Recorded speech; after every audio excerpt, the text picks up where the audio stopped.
finally got my bits come through for the stereo from Car Audio Warehouse. I got the fascia panel adapter, which is quite cushy. This little bit here comes with it. Comes with a whole load of other bits, but that's like a pocket, like a little pocket foam pocket or something. If you're only putting a single din in, but I'm putting double din, baby. And also got my amp retention lead, so this should make everything work, because I originally bought this lead thinking, oh cushy, that's all I need to plug it in. So plug that in to my head unit, got me power but no sound for some reason. And after some investigating, it was to do with this car having the Boston audio, premium audio. So something to do with the amp. So hopefully I'll get this plugged in, get my fascia in, get my double din in, and we should be there with some tunes in the... So it went terribly. My lead didn't work.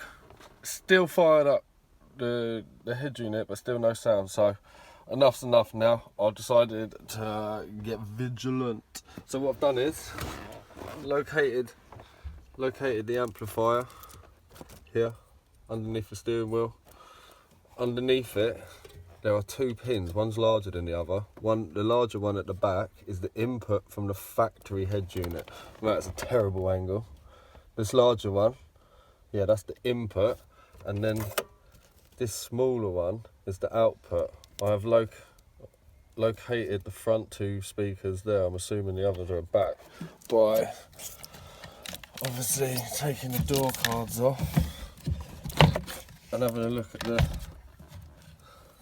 the connections on the back here. So it's a green and purple and green and yellow, which I've located on this here.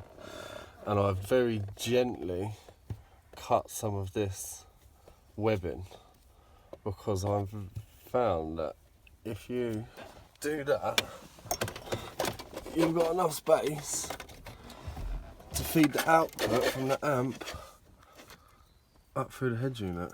And now I can get the soldering gun out and the crimps. Boom. I've got speaker connection to my aftermarket head unit. No more fucking about. Perfect. Just thought I'd share that with you to see where I'm at. Because you got to have tunes, haven't you? Can't be rolling around with no more tunes. So yeah, I thought that was quite a touch actually. There was enough on that wiring loom to bring it straight through the head unit. I'm obviously going to wrap all this loom back up because you've got a sharp edge there. But yeah, I will wrap all that up. If you're going to do this, obviously be very careful not to cut any of these cables. I was extremely careful. But I can't believe that. Right little touch. Straight back out. So I hook these up.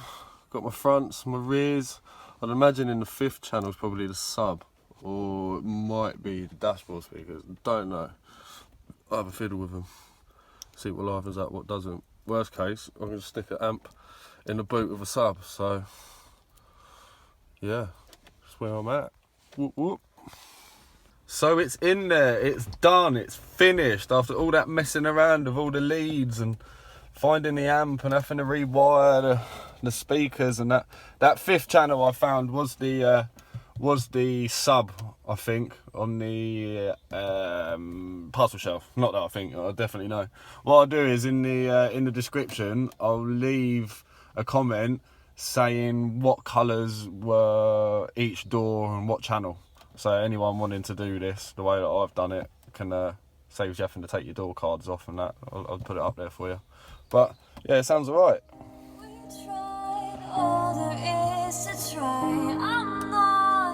Yeah, probably change the 6x9s in the doors at some point. But yeah, it's all in working cushy.